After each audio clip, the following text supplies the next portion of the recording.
अस्सलाम वालेकुम दोस्तों, हवेली ड्रामे में छा थींदो तव्हांखे सॼी कहाणी इन नंढड़ी वीडियो में ॾींदासीं। वीडियो खे आख़िर ताईं ॾिसंदा ऐं चैनल खे सब्सक्राइब लाज़मी कंदा जीअं असांजो नओं हर ईंदड़ वीडियो पहिरियों सभ खां पहिरियां पहुचंदी रहे ऐं तव्हां बि नवां अपडेट ॾिसंदा रहो। दोस्तों तव्हांजो टाइम वेस्ट कोन था करायूं, अचो त ही कहाणी मुकमिल ऐं गौर सां ॿुधूं। दोस्तों पीरू गोरी खे चवंदो त हीर ऐं साल जी जोड़ी केॾी न भली आहे, हिननि जी हाणे पाण में शादी कराइजे।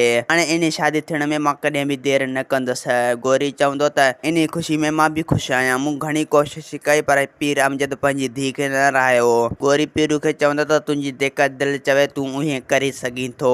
ऐं ॿिए पासे पीर अमजद सोराब जी भेण जे करे हू हिकु चकर ॾिनो सां ॻाल्हाईंदो। ॾिने खे चवंदो त तूं इन्हनि खे ॾंड ॾो माफ़ कर, सो बि मुंहिंजे करे, छो जो हू मूं वटि मेड़ खणी आया हुआ न्याणी। उन जे करे मां तोखे हीअ अर्ज़ु थो कयां त तूं हुननि खे ॾंड ॾो माफ़ कर। अगरि हू आईंदा अहिड़ी ग़लती कंदो त उनखे मां बि सज़ा ॾींदुसि ऐं उनखे उनजी माउ बि वॾी सज़ा ॾींदी, जेका पोइ हू सज़ा जेको लोड़ींदो रहंदो। ऐं ॿिए पासे दोस्तो पीर सोराब सोचींदो त मां कागरनि ते सही कयां या न, अगरि सही कयां त मुंहिंजी सॼी ज़मीन हली वेंदी। ऐं ॿिए पासे पीर जावेद सोराब जी माउ खे चवंदो त हाणे असांखे पीर अमजद खे दिलासा ॾियणा आहिनि, असां उनखे दिलासा ॾेई पीर सोराब खे आज़ादु करे वठंदासीं।